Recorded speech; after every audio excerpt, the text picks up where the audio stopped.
ಚಿಕ್ಕಮಗಳೂರು ಜಿಲ್ಲೆ ಕಡೂರು ತಾಲೂಕಿನ ಬೀರೂರು ಪಟ್ಟಣದಲ್ಲಿ ಚಿರತೆ ಪ್ರತ್ಯಕ್ಷ ಆಗಿದ್ದು ಆತಂಕ ಸೃಷ್ಟಿಸಿದೆ. ರಾತ್ರಿಯ ವೇಳೆ ಇಂಡಸ್ಟ್ರಿಯಲ್ ಏರಿಯಾ ಮತ್ತು ಅಮೃತ್ ಮಹಲ್ ಸುತ್ತಮುತ್ತ ಚಿರತೆ ಕಾಣಿಸಿಕೊಳ್ತಾ ಇದ್ದು ಜನ ಮನೆಯಿಂದ ಹೊರಗೆ ಬರೋದಕ್ಕೆ ಪರದಾಡುವಂತಹ ಪರಿಸ್ಥಿತಿಯಲ್ಲಿ ನಿರ್ಮಾಣ ಆಗಿದೆ. ಕಾಂಪೌಂಡ್ ಬಳಿ ಚಿರತೆ ಬೇಟೆಗಾಗಿ ನಾಯಿ ಬೇಟೆಗಾಗಿ ಚಿರತೆ ಹೊಂಚು ಹಾಕಿ ಕುಳಿತಂತಹ ದೃಶ್ಯ ಸಿಸಿ ಕ್ಯಾಮೆರಾದಲ್ಲೂ ಕೂಡ ಸೆರೆಯಾಗಿದೆ. ಇನ್ನು ಚಿರತೆಯನ್ನು ಸೆರೆ ಹಿಡಿಬೇಕು ಅಂತ ಗ್ರಾಮಸ್ಥರು ಒತ್ತಾಯಿಸಿದ್ದಾರೆ.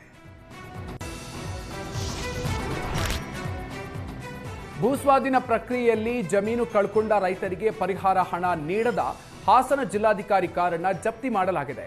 ಯಗಚಿ ನಾಲೆಗಾಗಿ ಜಮೀನು ನೀಡಿದ್ದ ರೈತರಿಗೆ ಸಲ್ಲಬೇಕಾಗಿದ್ದಂಥ ಸುಮಾರು 11,22,000 ರೂಪಾಯಿ ಪರಿಹಾರ ವಿಳಂಬವಾದ ಕಾರಣ ಕೋರ್ಟ್ ಆದೇಶದ ಮೇರೆಗೆ ಡಿಸಿ ಕಾರನ್ನ ಸೀಸ್ ಮಾಡಲಾಗಿದೆ. ಹಾಲೂರು ತಾಲೂಕಿನ ಭಕ್ತರವಳ್ಳಿ ಗ್ರಾಮದ ರೈತರಾದ ನಾಗಮ್ಮ, ಲಕ್ಷ್ಮೇಗೌಡ ಮತ್ತು ಜಗದೀಶ್ ಅನ್ನೋರಿಗೆ ಯಗಚಿ ನಾಲೆ ನಿರ್ಮಾಣಕ್ಕಾಗಿ ಅವರು ತಮ್ಮ ಜಮೀನನ್ನು ಸರ್ಕಾರಕ್ಕೆ ನೀಡಿದ್ರು. ಆದರೆ ಸರ್ಕಾರ ಕಡಿಮೆ ಮೊತ್ತದ ಪರಿಹಾರವನ್ನು ನೀಡಿ ಕೈ ತೊಳ್ಕೊಂಡಿತ್ತು.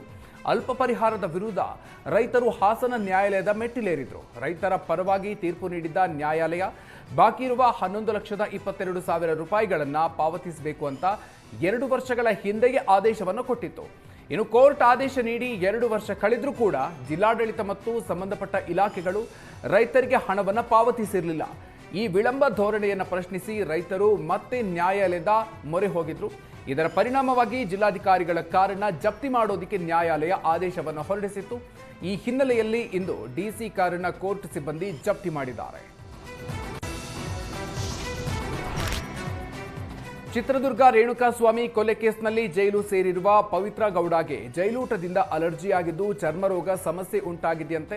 ಜೈಲೂಟ ಸಂಬಂಧ 57ನೇ ಸಿಸಿಎಚ್ ಕೋರ್ಟ್ ವಿಚಾರಣೆಯ ಸಂದರ್ಭದಲ್ಲಿ ಪವಿತ್ರ ಗೌಡ ಪರ ವಾದವನ್ನು ಮಂಡಿಸಿದ ವಕೀಲ ನಾರಾಯಣಸ್ವಾಮಿ, ಪವಿತ್ರ ಗೌಡಗೆ ಜೈಲೂಟ ತಿಂದು ಮೈ ಮೇಲೆ ಗುಳ್ಳೆಗಳು ಆಗ್ತಾ ಇದೆ, ಜೈಲೂಟದಿಂದ ಫುಡ್ ಪಾಯ್ಸನ್ ಕೂಡ ಆಗ್ತಾ ಇದೆ ಅಂತ ವಾದಿಸಿದ್ದಾರೆ.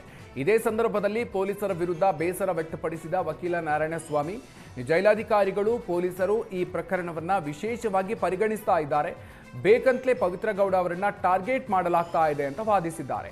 ಪರಪ್ಪನ ಅಗ್ರಹಾರಕ್ಕೆ ಪೊಲೀಸರೇ ಮೊಬೈಲ್ ಗಾಂಜಾವನ್ನ ಸಪ್ಲೈ ಮಾಡ್ತಾರೆ, ಆರೋಪಿಗಳ ಬಳಿ ಹಣವನ್ನು ಪಡೆದು ಬೇಕಾದ ಸೇವೆ ಕೊಡ್ತಾರೆ, ಆದರೆ ಮನೆ ಊಟಕ್ಕೆ ವಿರೋಧವನ್ನು ವ್ಯಕ್ತಪಡಿಸ್ತಾ ಇರೋದು ಸರಿಯಲ್ಲ ಅಂತ ಹೇಳಿದರು.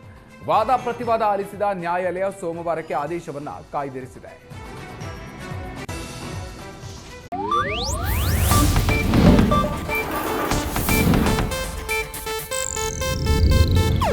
ಇದು ಏಷ್ಯಾನೆಟ್ ನ್ಯೂಸ್ ನೆಟ್ವರ್ಕ್ ಪ್ರಸ್ತುತಿ.